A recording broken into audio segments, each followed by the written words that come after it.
College Writing Report Final Paper by Michael Chiango for College Writing 1.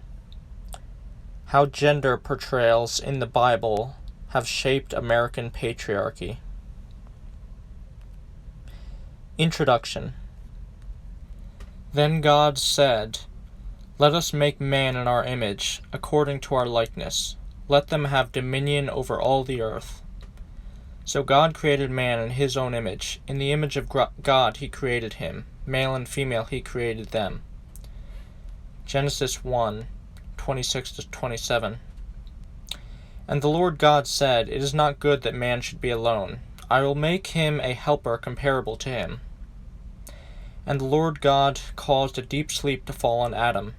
And he took one of his ribs and closed the flesh in its place. She shall be called woman, because she was taken out of man.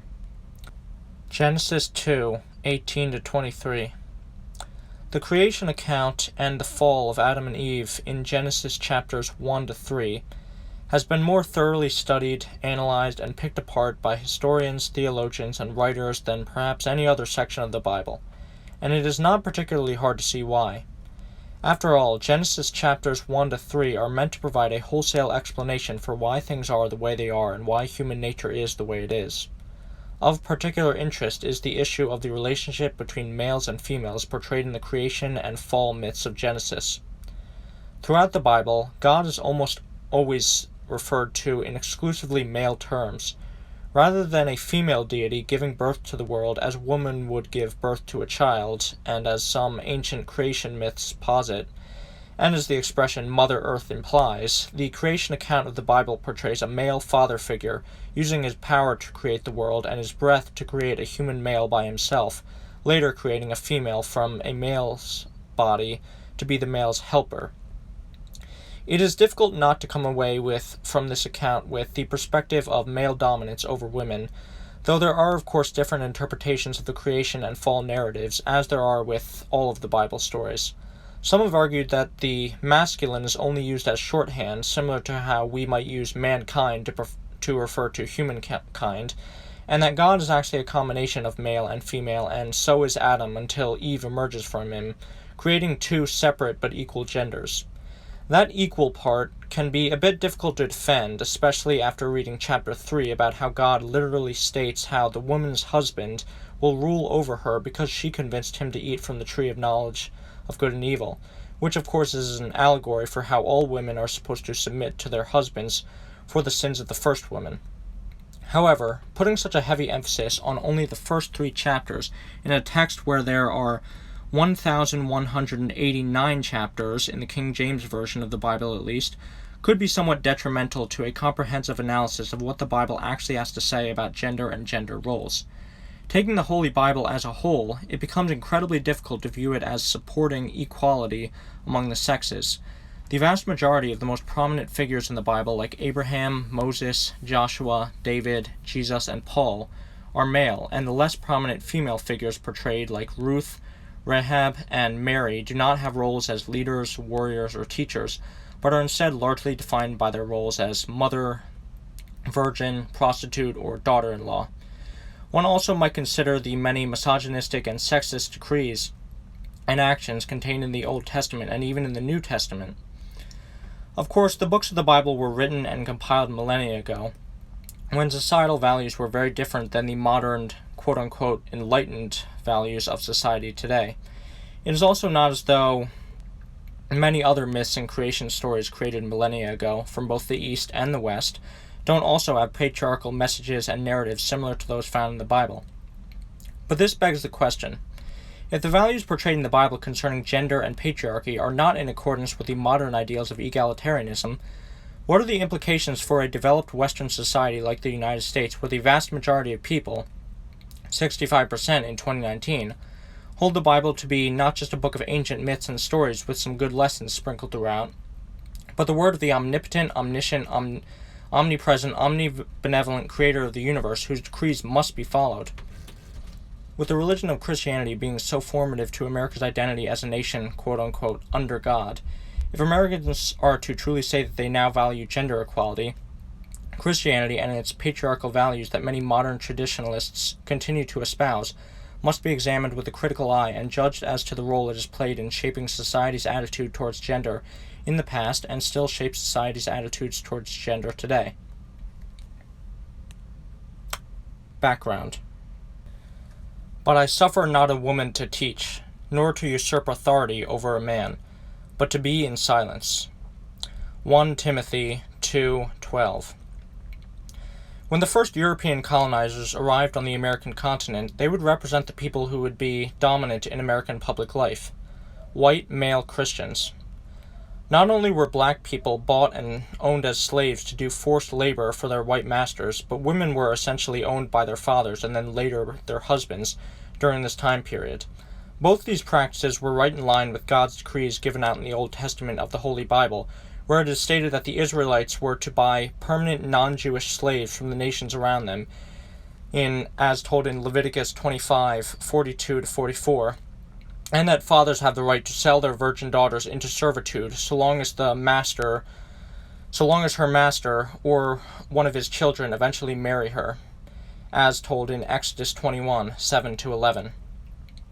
Of course, the English common law, which the laws in colonial America were based on, was heavily influenced by the Bible, as were the laws of many other nations throughout Europe, which had established state churches and saw the Christian tradition as incredibly important to society. Christian ministers in the colonies would very commonly preach to their congregations that women were inferior to men and more likely to sin. However, despite cries of modern-day Christian nationalists about how the United States is and always was a Christian nation, in contrast to the old countries of Europe, the U.S. was actually the first ever secular nation without a state religion, and many of the founding fathers were highly influenced by Enlightenment ideals and considered themselves to be deistic rather than traditionally Christian.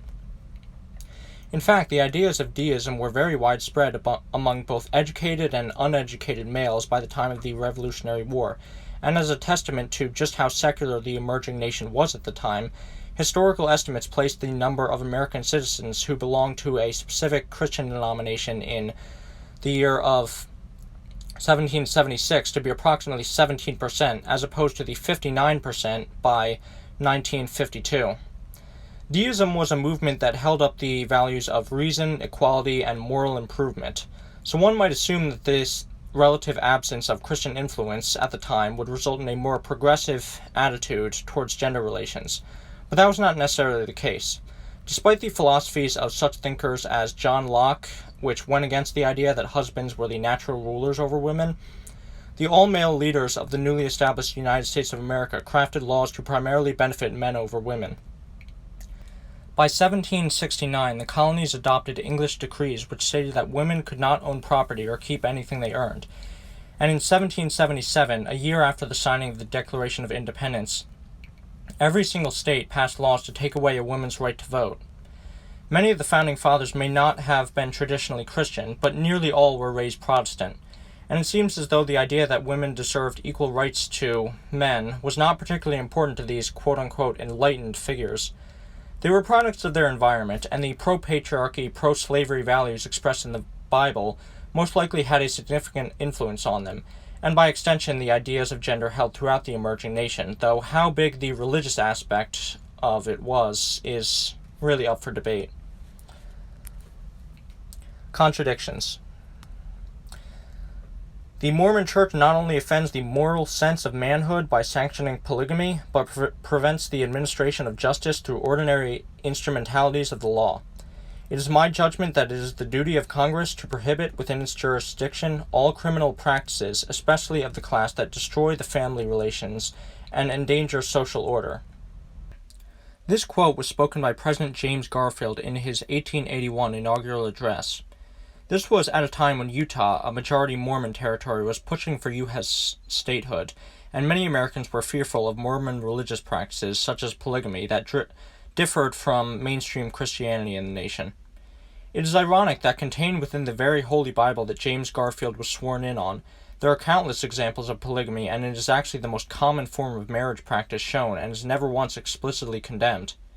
King Solomon, who was said to be blessed by God and wiser than any man who had ever lived, had 700 wives and 300 concubines, as told in 1 Kings 11:3-4.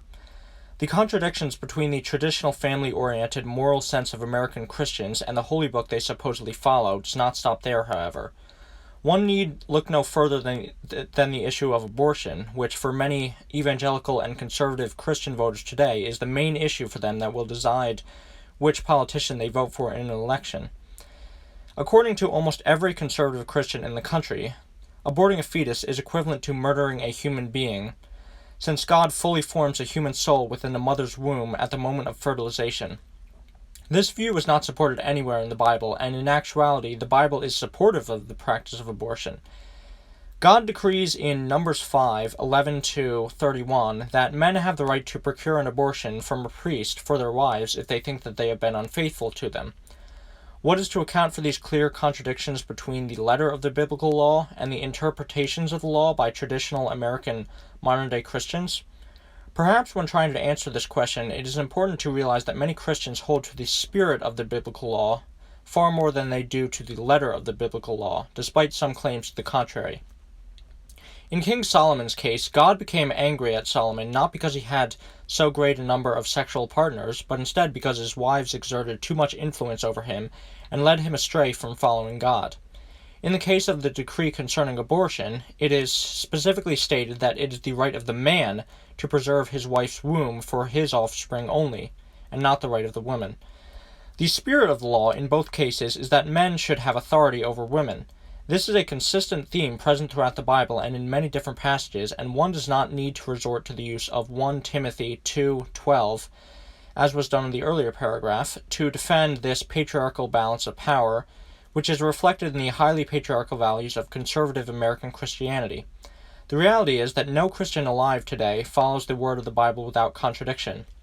And while men are not marrying their rape victims for the price of 50 shekels, as is commanded in Deuteronomy 22:23-24, treating women as subordinate to men is definitely not contradicting the word of the Holy Bible. Societal implications. Moses was angry with the officers of the army, the captains of the thousands and the captains of the hundreds, who had come from service in the war. And Moses said to them, "Have you spared all the women? Behold, these caused the sons of Israel, through the counsel of Balaam, to trespass against the Lord in the matter of Peor. So the plague was among the congregation of the Lord. Now therefore, kill every male among the little ones, and kill every woman who has known a man intimately. But all the girls who have not known a man intimately, spare for yourselves." Numbers 31:14-18. This passage in the Bible comes directly after God's command to take vengeance on the Midianite tribe. Moses, God's most faithful servant, berates the Israelites not for their brutal slaughter and kidnapping, but instead because it was not brutal enough.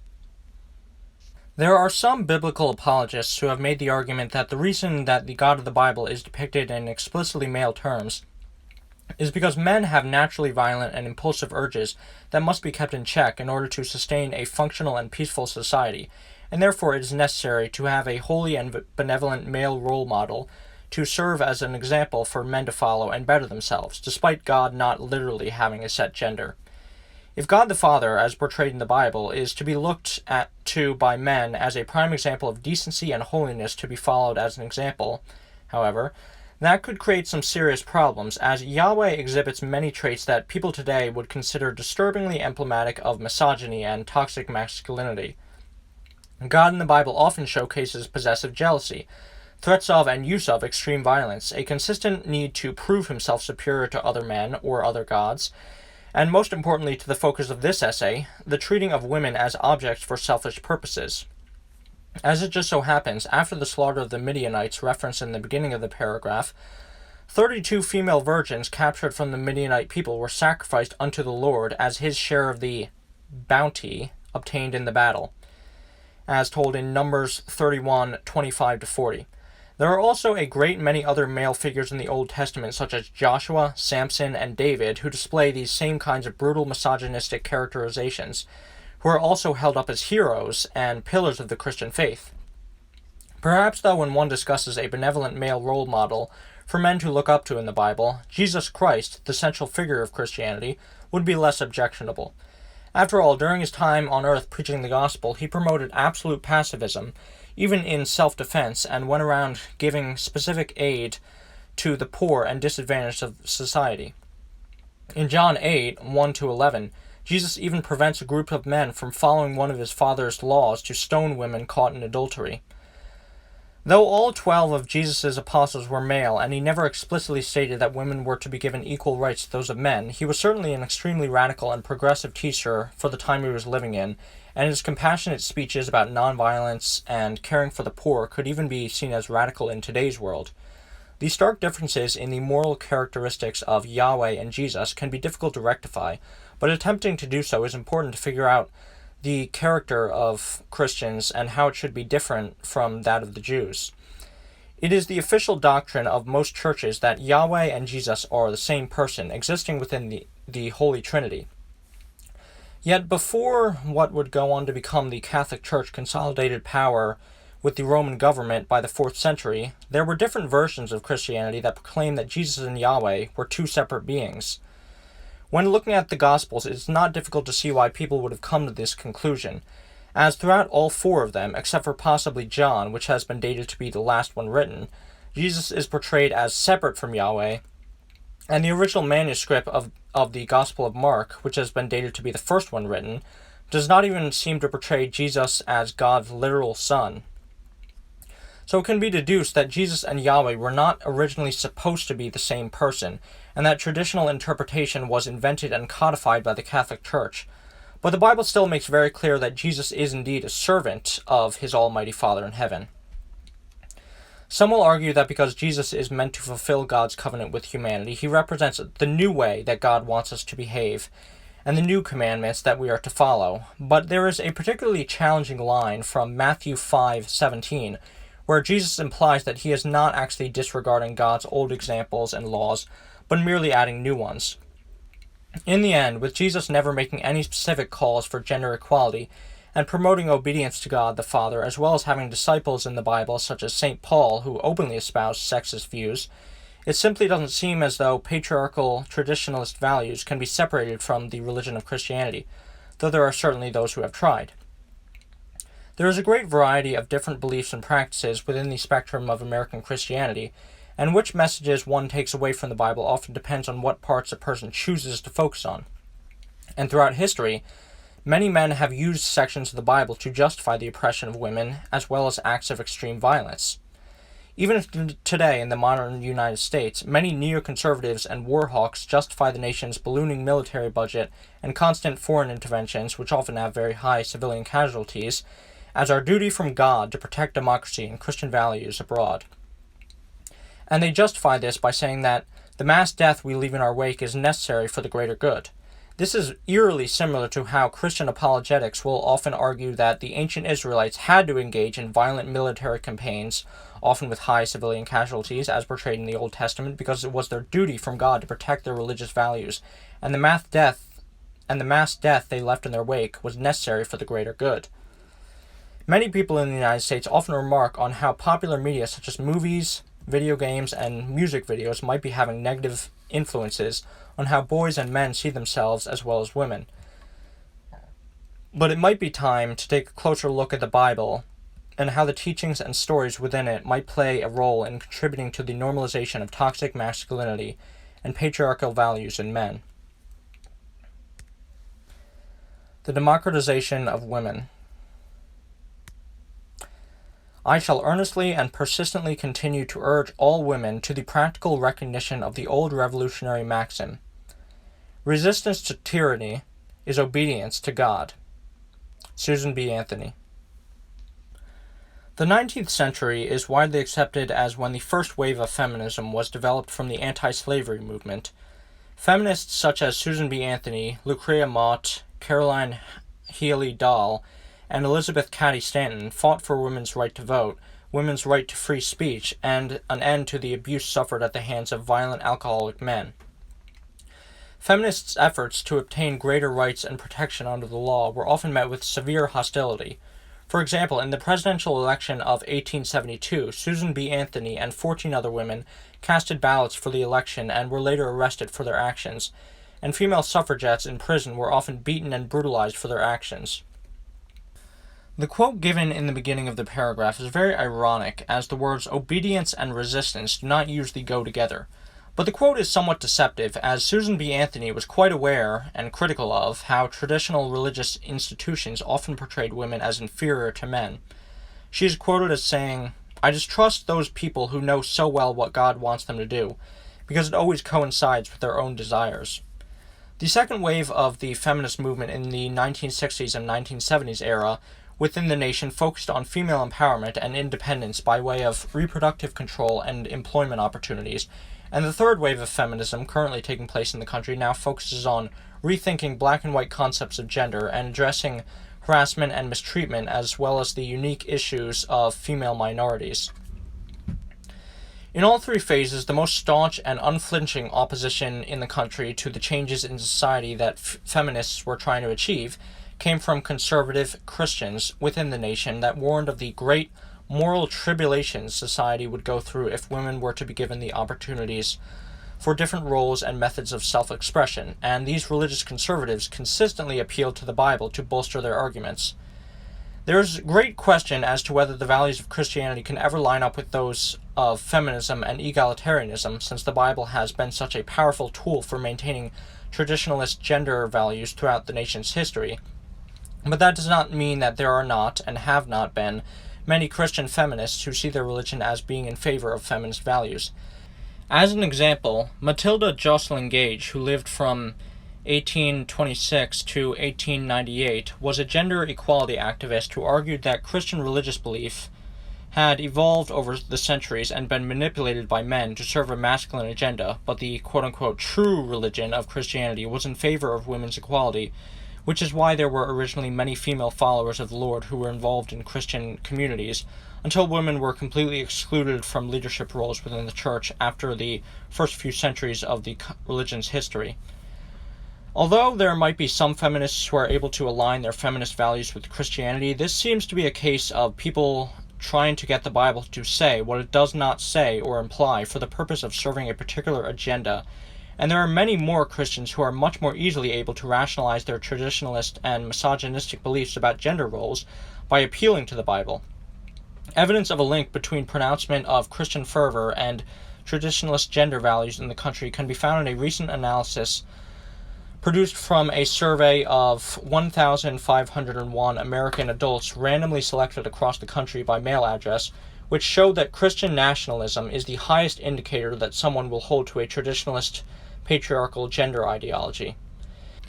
In much the same way as it is misleading and deceptive to give Christianity the credit for civil rights victories in the United States when African Americans had to fight tooth and nail against Christian slaveholders and segregationists who believed that God had ordained the white race above the black race, it is also deceptive and misleading to claim that the Bible supports feminist values when feminists were fighting for more equal standing to men against Christians who believed that God had ordained men above women since the fight began. Nonbiblical sexism. I was a single woman in a foreign country at 4 a.m. in a hotel elevator with you, just you. And don't invite me back to your hotel room right after I have finished talking about how it creeps me out and makes me uncomfortable when men sexualize me in that manner. The study referenced near the end of the last paragraph also concluded that, outside of the people who identify as politically liberal, which atheists are extremely likely to, in the United States, people who do not believe in God and people who believe that the Bible is a mere book of legends tend to have the lowest correlation with beliefs in traditional gender roles. It may be tempting to deduce from this data that simply removing Christianity from the equation will also remove patriarchal and misogynistic values from a person. That might not necessarily be true, though. A case study conducted in Edmonton, Alberta, Canada, found that many of the 36 people interviewed who were members of a local atheist organization expressed negative attitudes towards feminism and social justice movements. While this was merely a case study and taken in Canada instead of the United States, it does reflect a common mindset similar to that of many members of atheist organizations in the United States. A libertarian detached attitude towards social justice causes and a dismissal of the challenges and hardships that women often face in their everyday life due to their gender. The quote given at the beginning of the paragraph is from a well-known atheist and feminist blogger, Rebecca Watson, who has been heavily criticized for speaking out against what she perceives to be a systemic problem of sexism in the atheist community in the United States. The quote was in response to an experience she had at the June 2011 World Atheist Convention in Dublin, and the controversy, which came to be referred to as Elevator Gate, prompted an extremely negative response from many in the English-speaking atheist community. This incident prompted a big debate in the secular movement about the role of women in it and the extent to which women's issues should be a primary focus of the movement. Such a thing would seem to be important, seeing as how the Bible and other religious texts do have such misogynistic and anti-feminist writings contained within them that do real harm to society, and especially that, both nationally and globally, women are more likely to be religious than men are, and 68% of atheists in the United States are men. However, whether or not Watson's experience in the elevator really constitutes sexual harassment, it is unquestionable that many of the responses to her raising the issue of systemic sexism within the atheist community clearly demonstrated systemic sexism within the atheist community. The backlash to Watson was extremely vitriolic, with her receiving death threats and people commenting on her blog saying that she deserved to be raped. Many atheist activists online later went on to transition from making anti-religious content to making anti-feminist content, calling women misogynistic slurs, saying that the feminazis wanted to kill all men, silence all opposition, and destroy Western civilization, in their words. This, of course, does not include every member of the atheist movement, or even the majority, nor does it mean that all feminists and women are above criticism for bad points they might make. And it is worth noting that the members of the atheist movement do not nearly encompass the wide spectrum of non-religious people. However, the criticism from both within and without the atheism movement about it being a boys' club and being associated with misogynistic elements should not be overlooked. If one asked most atheists in the United States if they supported gender equality, most would likely answer yes, and the study cited before shows that non-Christians are much less likely to have traditionalist values about gender. So then how can this phenomenon be explained? It could be the case that, although a person might not believe in the Bible, the culture they were brought up in was still influenced by the patriarchal values contained within it, which might still be informing sexist or misogynistic values within them, despite self-reporting otherwise. As previously stated, the Deist founding fathers did not just suddenly start believing in gender equality because they had stopped believing in traditional Christianity. There might be another explanation, though, and it can be perfectly demonstrated with a quote from arguably the most famous modern atheist, Richard Dawkins, in a sarcastic and somewhat insensitive response to Rebecca Watson and Elevator Gate. "Stop whining, will you, Muslim women? Yes, I know you had your genitals mutilated, and you aren't allowed to drive a car, and you can't leave your house without a male relative, and your husband is allowed to beat you, and you'll be stoned to death if you commit adultery. But this week, I heard of an American woman, and do you know what happened to her? A man in a hotel elevator invited her back to his room for coffee. I'm not exaggerating. He really did." Dawkins referenced Islam in this quote, but it could easily be applied to Christianity. Just as Christians can use verses in the Bible to justify sexism and misogyny, so too can atheists, but in a different way. If one calls out a male member of the atheist movement for perceived sexist behavior, an extremely common type of response is, "You're calling me sexist? What about the Bible, which literally says that rapists should marry their victims? How am I anything like the preacher who outright says that women shouldn't even have the right to vote?" By simply pointing out that the values expressed in a nearly 2,000-year-old book, and by those who follow it, are worse, it can leave atheists unwilling to reflect on their own potentially sexist behavior and try to change to become better. A phenomenon colloquially referred to as whataboutism. Conclusion. Sexist attitudes do not exist in limbo. They are embedded in larger belief systems associated with specific hierarchies of values. The Bible is often referred to as the most important book in world history. In many ways that is true, as it is currently viewed as the founding text of the largest and most globally dominant religion in the world, Christianity, and it was the main inspiration for the founding text of the second largest religion in the world, Islam. Many Christians often use this fact to justify the perceived timelessness and superiority of the Bible, yet rather than committing the bandwagon fallacy, it is a far greater utility to look without rose-colored glasses at the true moral quality of the Bible and how the writings contained within it have influenced societies and the individuals that make them up. Many will try to argue that because biblical texts were written in a very different context and time period than today, that they should be held to a different standard. It is true that millennia ago, when the biblical texts were first written down and compiled, no society in the world had modern conceptions of human rights, and women were generally treated as second-class citizens in whatever culture you were in. The defense of the Christian Holy Book breaks down when one considers that the creation of the sacred text is said to have been guided specifically by the omniscient and omnibenevolent creator of the universe. With that in mind, if one is going in with the assumption that the Bible is the inspired word of God and not merely an ancient book of myths and legends, it is simply not appropriate to judge the Bible by the standards of the surrounding environment in which its texts were written, since God would not have been influenced by such. The Holy Bible, from which billions of Christians claim to get their morality from, claims absolute divine truth in all matters, and when it comes to the highly patriarchal and misogynistic themes contained within it, that can end up being extremely problematic in a majority Christian society. It must always be kept in mind, however, that taking away explicit Christian influence in a person's moral judgments will not automatically succeed in promoting egalitarian views in a person, and implicit or possibly explicit biases about sex and gender can still easily take shape in different ways in non-Christian individuals, so it is important to always promote egalitarianism and feminism in society, and establish non-traditional ways of perceiving gender and gender roles.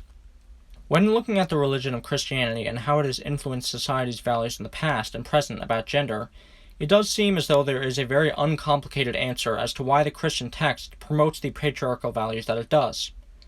The Bible was written by male authors, and its teachings spread by male preachers, with a vested interest in maintaining male dominance. The sooner that people in majority Christian nations recognize that fact, the better.